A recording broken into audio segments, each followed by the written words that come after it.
The baby monitor crackled softly on the nightstand. It was past midnight, and the apartment was silent except for the hum of the fridge down the hallway and the distant honk of a cab several stories below. Ethan Cole sat at the edge of his bed, phone still glowing in his hand, unread emails and backlogged investor reports queued in long, merciless lines. He rubbed the back of his neck with a palm still tight from typing all day. His dress shirt was half-buttoned, the tie tossed somewhere between the hallway and the bathroom.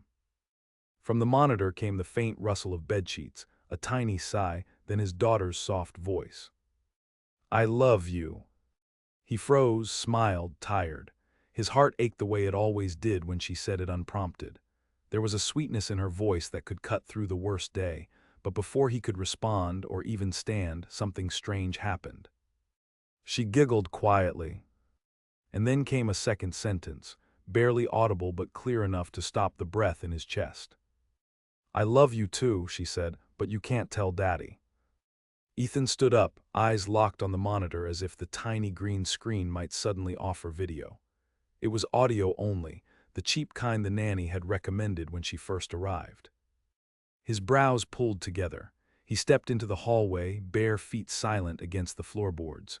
The door to his daughter's room was cracked open just enough for the nightlight to cast a soft glow across the hallway. He pushed it open. Clara was asleep. Or at least her eyes were closed. Curled beneath her worn yellow blanket, her curls sprawled like a halo across the pillow. Her stuffed elephant rested under one arm, no sign of a second person, no toys out of place, no tablet or walkie-talkie, just a sleeping 5-year-old breathing in slow rhythms. He stood there longer than he needed to, searching the shadows, trying to make sense of what he'd heard. And then he shook his head, quietly backed out, and chalked it up to imagination or a dream. Maybe she'd been pretending. Kids said things in their sleep. But he didn't sleep that night. The next morning came in a rush of overslept alarms, burnt toast, and a meeting he couldn't miss. Clara wore her favorite blue dress, the one with tiny white clouds stitched across the hem. She hummed as he zipped up her jacket, her face upturned, glowing. "Did you sleep okay, Bug?" he asked, trying to keep his tone casual. She nodded, grabbing her backpack. "I had a dream." "Yeah, about what?" She looked up at him for a beat too long, then smiled like a secret. "Just nice things." He drove her to school and dropped her off at the curb like always. She ran toward the playground where the teacher waited, glancing back once to wave. But Ethan didn't pull away. He sat in the car for 10 minutes, staring at the school entrance like he might catch someone walking out behind her, like he might see a clue. Ethan had never planned on raising a daughter alone. But that's exactly where he'd found himself 3 years ago, after long, bitter custody proceedings and a final, shattering phone call that ended with a woman sobbing in silence and a judge siding with the more stable environment. Stable was another word for rich. It meant penthouse, private schools, organic snacks, and nannies with college degrees. It didn't mean better, he knew that, but it had earned him the right to bring Clara home. It had cost him everything else. Since then, every part of his life had become a performance. The suits were sharper, the meetings longer. His company, a software firm that had once been his passion, now existed as something to keep everything else alive. Every deal was one more stone holding the fragile structure of fatherhood and business upright. But Clara had changed him. And yet, even now, he didn't always know how to reach her. They lived in a world of routines. Breakfast, drop-offs, FaceTime calls when he had to work late, bedtime stories read from his phone. He hired help when he couldn't be there, but there were days she'd look at him like she wasn't sure who he was coming home from work. Maybe that's why the voice on the monitor bothered him so deeply, because it wasn't just that she was speaking to someone else. It was that she sounded more alive doing it. That night, Ethan came home early. He told his assistant to push meetings, ignored a call from a VC who rarely waited. The nanny was surprised to see him before sunset. Clara was ecstatic. They made spaghetti, badly. She stirred the pot with exaggerated importance while he burned the garlic bread. They sat cross-legged on the floor afterward and built a city from blocks. "Want to sleep in Daddy's bed tonight?" he asked as she yawned. She blinked up at him. "I can't." "Why not?" Her lips parted, then she shook her head, smile tilting shy. Just can't. After tucking her in, he lingered in the hallway, waited again by the monitor. It took an hour. Then quietly it began again. I missed you today. Silent. I know, but he sat a lot lately, so I played with him. Another pause, then even softer, don't be mad. Ethan's skin prickled. The voice was Clara's, not anymore, it was something else. He pushed into her room. She lay there, eyes open, staring toward the window. But there was no one there. No shadows, no toys moved, just the soft pulse of nightlight on the wall. Bug, he said, his voice gentle. She turned slowly. Hi, Daddy. Who were you talking to? She blinked at him. No one. There's no one here. Her lower lip twitched just slightly. You always say that. He crouched beside her bed, brushing hair from her face. Say what? That there's no one. Her eyes held his. Then slowly, she reached under her pillow and pulled out a folded piece of paper. A child's drawing, crayon on printer paper, a house, a tree, a girl in a blue dress, and beside her, holding her hand, someone much taller. The figure was shaded in entirely with black. Ethan stared. Clara's voice was small. She doesn't want you to be scared. He almost dropped the page. See? Clara nodded. She's really nice. She watches me when you're busy. His blood turned cold. Clara, has someone been coming into your room? She shook her head firmly, curls bouncing. She lives here. And then, just like that, she rolled over and closed her eyes. Ethan stayed crouched beside her for a long time, heart pounding in the dim, warm glow of a room that suddenly felt different. Something was happening. And for the first time in years, Ethan Cole didn't know how to fix it. The drawing sat on his desk all morning. Ethan had carried it out of Clara's room without thinking, folded it carefully into the inside pocket of his coat like a contract or an NDA. Now it lay flattened on the cool wood between investor reports and a half-finished cappuccino, mocking him. The figure beside Clara, featureless, completely filled in with black crayon, wasn't just abstract. There was something deliberate about it. The black extended just slightly beyond the lines, as if whoever colored it in had done so over and over again. A child's careful shading, obsessive, intentional. He picked up his phone, called the nanny. She answered quickly, chipper as always. Everything okay? She asked. Has Clara ever talked about imaginary friends before? There was a pause, then the sound of movement. A door closing, maybe. Not really. I mean, she talks to her toys like any kid, but nothing specific. Why? She said someone lives in the apartment. Another pause, longer this time. Ethan, she's 5. They all say things like that. My cousin's kid swore a pirate lived in their bathtub for 2 months. She'll grow out of it. He wanted to believe that. He almost said thank you and hung up. Instead, he said, has she ever seemed scared? No, not once. She's more confident than most kids I've worked with. Sometimes I think she takes care of you more than you take care of her. He laughed quietly at that, but it didn't reach his chest. Yeah. After he hung up, he stared at the paper again, then slid it into the drawer and closed it with finality. For the next 2 days, Ethan tried to go back to normal. He left for work, came home by 7, helped with bedtime. They played, painted, watched cartoons. Clara asked questions about the world like she was testing how much he knew. Why do owls sleep during the day? How come rain doesn't fall sideways? Who decides when it's someone's birthday? But late at night, her voice still floated through the monitor. Sometimes soft murmurs, sometimes laughter. Once on Friday, he swore he heard humming, and always there was a second silence. A pause where someone should be replying, where the air thickened like the sound of listening. He bought a new monitor the next morning, top of the line, audio and night vision, motion detection. He set it up during breakfast, showing Clara the screen proudly. She looked at it without saying anything. That night he watched. She read a book to her elephant, pulled the blankets up to her chin, eventually drifted off to sleep with one hand curled beneath her cheek. The picture was clear, still. until 2:04 a.m. The camera shifted just slightly, like something had brushed past it. Then Clara rolled over, still asleep, and said in a whisper, "You promised you wouldn't leave me." A pause, then softly a shushing sound, like fingers across glass. Ethan sat bolt upright.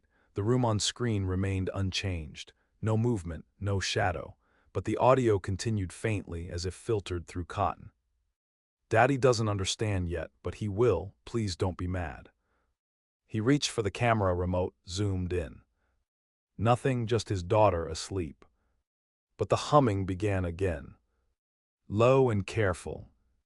A melody he didn't know, but one that made something inside his chest ache, like he should have remembered it from somewhere. Saturday morning came with a sharp clarity. Ethan dressed Clara in her warmest jacket and told her they were going out.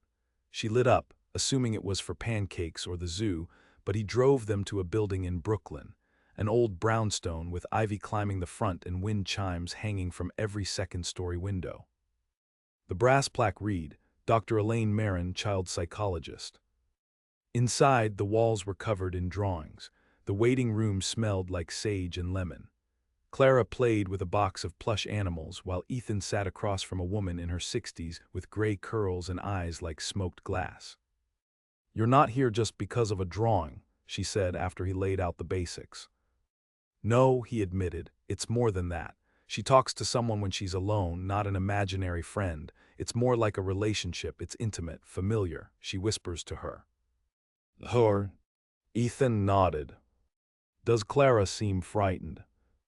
"No, that's what's strange. She's happy, but secretive, and she says this person lives with us." Dr. Marin leaned back. Children Clara's age walk the line between fantasy and perception very fluidly. Sometimes the things they see and believe are deeply metaphorical. Sometimes they're protective manifestations of loneliness, stress, even joy. But sometimes, she tapped her pen lightly, sometimes they inherit things. Inherit. Old buildings, old cities, memories, presences. Children are more open than we are. He didn't realize he was clenching his fists until he felt the pain in his knuckles. "Are you saying there's a ghost in my apartment?" "I'm saying Clara may be in touch with something she finds comforting. That doesn't always mean danger, but it does mean you should listen." Ethan exhaled slowly. "Watch her not just through cameras, with presence. She's telling you something even if she doesn't have the words for it." That night, Ethan didn't turn on the monitor. He sat in Clara's room. She'd fallen asleep with her hand in his, her breath slow and warm against the night air. He sat there in the armchair beside her bed, motionless, letting the silence press in. At 1:18 a.m., the temperature in the room shifted. Not cold, just different, like stepping into memory. Clara stirred, her lips parted. "You were gone for so long," she whispered. Silent. Then she smiled in her sleep. "I missed you too." Her hand tightened slightly around his. "I don't know if he remembers you," she murmured, "but I think he still loves you." Ethan stared, unblinking, a pressure building in his throat. A minute passed. Then her eyes fluttered. "Daddy," she said. He leaned in. "I'm here, bug." She yawned, eyes half-lidded. "Why're you in here?" "Couldn't sleep." She smiled, half-dreaming. "I'm glad." "Who were you talking to?" Her eyes closed again. "She sings me songs you forgot." Later that night, he sat at the dining room table, surrounded by old photo albums. Ones he hadn't opened in years, wedding photos, vacation pictures, hospital bracelets, and in the center of it all, a single photograph he'd kept hidden in a drawer. Clara, only a year old, held in the arms of her mother. Sophia, the woman Ethan had once loved more than anything else in the world. Until everything fell apart. She had been warm, erratic, artistic to a fault. She sang when she cooked, danced barefoot through the living room, and after the postpartum depression had come and the medications failed and the distance widened, she left. Not in the physical sense, not right away, but in every other sense that mattered. And he had taken Clara when Sophia couldn't take care of herself anymore. when it became clear that she wouldn't fight the court's decision. She hadn't called in over a year. Ethan touched the photo's edge. His fingers trembled. Sophia used to hum a tune when she rocked Clara to sleep, one Ethan never learned, one that had never been recorded. But the melody Clara whispered. It was the same. Monday brought fog and rain. The city blurred behind the windshield as Ethan drove Clara to school, her tiny form bundled in a red raincoat, boots swinging as she hummed softly beside him. Not the same melody from the night before, something simpler, lighter, but it still caught him off guard. His knuckles whitened around the steering wheel. "Clara," he said, keeping his tone light, "where did you learn that song?" She shrugged, watching droplets chase each other down the glass. "She hums it when I'm sleepy." He glanced at her. "Does she have a name?" Her mouth twisted in thought. "Not really, I just know it's her." He wanted to ask more, but the school appeared ahead, bright and colorful against the gray. A splash of childhood in a weary world. Clara leaned over to kiss his cheek before climbing out. "Don't forget to smile today," she said. He watched her run inside, her words echoing in his chest like a challenge. He didn't go to the office. Instead, he drove to an address he hadn't visited in over a year. A modest, worn building tucked into the corner of a quieter borough, ivy strangling the mailbox. A place once filled with light and laughter, now still. He didn't knock right away, just stood on the porch, feeling the soft tremble in his hands. Then he raised his fist and tapped twice. The door creaked open slowly, revealing a familiar face, thinner now, pale but unmistakably her. "Sophia." She stood in silence for a moment, hands still on the frame, her dark eyes scanning him like she wasn't sure if he was real. "Ethan." He gave a tight nod. "Can I come in?" She hesitated, then stepped aside. Inside, the place was cluttered but clean. Paintings in progress leaned against the walls, a few canvases half-finished. It smelled like oils and old tea. He hadn't seen her like this in a long time. Grounded, quiet. "I didn't expect you," she said finally, motioning to the couch. "I wasn't sure I'd come, but Clara said something." Sophia's shoulders tensed. "She's been talking to someone," he continued. "At night calls her she. Says she sings to her, watches over her. She's not scared, if anything, she's more centered than I've seen her in months. But I heard her say something through the monitor that stopped me cold." He didn't mean to say it, not out loud, but it fell from him. "She said you still love me." Sophia sat slowly, hands clasped in her lap. "She's always been more sensitive than either of us," she said softly. "Even when she was a baby, she noticed things most kids never did. I used to hum that song to her because it calmed her when nothing else would. Do you remember?" He nodded. "I never learned the melody, but she did. She's been humming it in her sleep." Her throat bobbed as she swallowed. "I used to think that when I couldn't be near her, maybe part of me could still stay. Maybe love could leave echoes." Ethan leaned forward. "Are you saying she's talking to your memory?" "I don't know," her voice cracked, but she steadied it. "All I know is that when I gave her up, I left a piece of myself behind. And kids like her, maybe they can still find the people who don't stop loving them." They sat in silence, the kind that wasn't heavy, just stretched too far. "She needs you," Ethan said at last. "I think she needs both of us." Sophia looked down. "And you?" "I don't know," he exhaled. "I'm still angry, still trying to forgive you, but mostly I'm afraid. Because whatever's happening, I don't think I can explain it away anymore. And I think she's trying to help us see something we keep refusing to look at." Sophia nodded slowly. "Then maybe it's time we stop looking away." The next night, Ethan sat on the couch with the baby monitor beside him, same spot as always. This time, Sophia was there too, curled into the far cushion, a cup of tea clutched between her fingers. Clara had gone to bed an hour earlier. They'd read her favorite story twice, once each, at her request. Now the apartment was still. The monitor buzzed faintly. Then Clara stirred. "You're here," she whispered, "both of you." Ethan's breath caught. "I told you they could remember." Sophia's hand trembled. She set down the tea slowly. "I know they still love each other. I think they just forgot how to say it." There was a pause, a long one. Then a rustling sound, the creak of her bed. "He's watching now, but he can't see you. Why not?" Sophia looked at Ethan. "I don't know," Clara said softly. "I'm trying." Then a longer silence. And finally Clara's voice again, just above a whisper. "It's okay, I'll keep showing them." The monitor went quiet. Ethan sat frozen, the weight of the moment settling over his chest. "I want to see her," Sophia said suddenly. "Tomorrow after school." He looked at her. She looked so much older than he remembered, worn but clearer somehow, like something had finally settled in her spirit. "She's missed you," he said.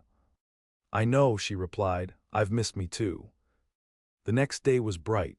Clara sprinted out of school, backpack swinging, and halted mid-step when she saw who stood beside Ethan. She blinked up at her mother, then she dropped her bag and ran. Sophia knelt to meet her. The hug wasn't loud or dramatic, it was deep, still.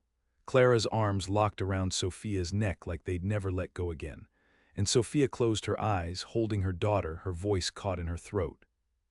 Ethan watched. Something inside him broke open. That night Clara fell asleep between them on the couch, her head on Sophia's lap, legs draped across Ethan. The TV played a quiet lullaby channel. No one spoke. But the silence between them had changed. It wasn't heavy anymore. It felt like a beginning. It had been years since Sophia had stepped foot in Ethan's apartment. She noticed the little changes first, the photo frames on the shelf, all angled perfectly, none of them crooked or playful. The couch firm and clean, but missing the softness of a lived-in throw. Even Clara's room, filled with color and toys, felt curated, like a room designed for comfort rather than memory. But Clara didn't seem to notice any of that. She ran from space to space like she was introducing an old friend to a secret world. "That's the window where we watch the pigeons," she told Sophia, pointing. "And this one creaks if you open it too fast. And see this scratch on the wall? I fell into it playing pirate. Daddy almost cried, but I told him it looked cool." Ethan stood in the doorway, arms crossed, watching the two of them move together. It felt like standing outside time. He hadn't known how much of Clara's joy could stretch when someone else was holding one end of it. Later that evening, after pizza on the floor and a short movie Clara didn't finish, she fell asleep tucked under the same yellow blanket, one hand curled into Sophia's sweater. Sophia smoothed her daughter's hair back, gently, reverently. "She's the only thing that stayed real," she whispered. Ethan didn't respond right away. He sat beside her, unsure if touching her shoulder would ground them or ruin everything. "You could have come back," he said finally, "before now." "I know." She didn't defend herself, that made it harder, and somehow more honest. "I thought if I stayed away, she'd forget the messy parts, that she'd remember me better than I remembered myself." He sighed, glancing toward Clara. She never forgot. "I know that now." They sat in silence, surrounded by the quiet breathing of a child who had unknowingly begun rebuilding what they'd broken. Ethan reached toward the coffee table, picked up the monitor. The new one, sleek and blinking softly. He handed it to Sophia. "She talks at night," he said. "You should hear her." Sophia turned it on. At first just white noise, a few sighs, the faint rustle of blankets. Then a small voice, sleepy and soft. "You found each other today." Ethan stilled. Clara's voice continued, dreamlike. "She was waiting. You were too loud before, Daddy. You couldn't hear her, but she never stopped singing." Sophia brought a hand to her mouth. Clara shifted in her sleep. "She said sometimes people leave before they're ready, but love stays, and when you're brave again, it can come home." The room went still. Sophia blinked slowly, tears caught in her lashes. "I don't think she's talking to either of us," Ethan said quietly. "No," Sophia said. "I think she's talking to someone we don't see." They sat there, barely breathing, until the monitor fell silent again. That week things changed in small, deliberate steps. Sophia didn't move in, but she started coming by after school. Sometimes she stayed for dinner. Once she helped Clara with a science project that involved cotton balls, glitter, and a messy debate about cloud density. Ethan stood at the kitchen island, watching them from behind a cup of coffee, wondering how many versions of this life he had let slip by. Clara began to glow in ways he hadn't realized she was dimming. She sang louder, danced through the apartment with both parents watching. Once, he caught her whispering into the window as if giving a status report. "She's smiling again," she said. "You can rest if you want." Ethan didn't ask who she was talking to anymore. The answer wasn't the point. One night Clara brought out the drawing again, the one with the figure in black. Except this time it looked different. She'd drawn a second version. The figure was still tall, still beside her, but no longer filled in with black, just outlined in soft, silvery pencil, translucent, gentle. "She's fading," Clara said simply, handing it to her dad. "She doesn't need to stay if I'm not lonely." Ethan swallowed. "Are you lonely, Bug?"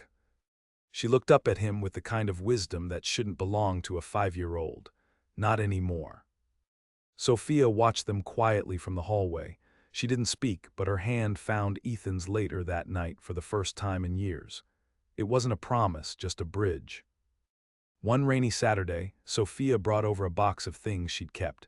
Baby clothes, hospital wristbands, crumpled letters Ethan had written during the first year when things were still whole.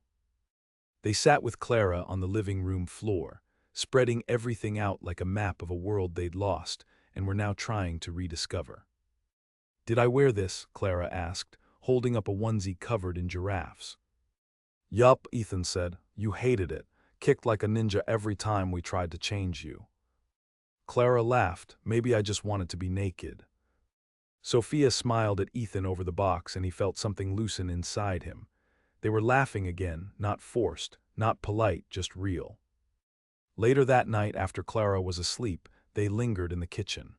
Rain tapped lightly against the windows.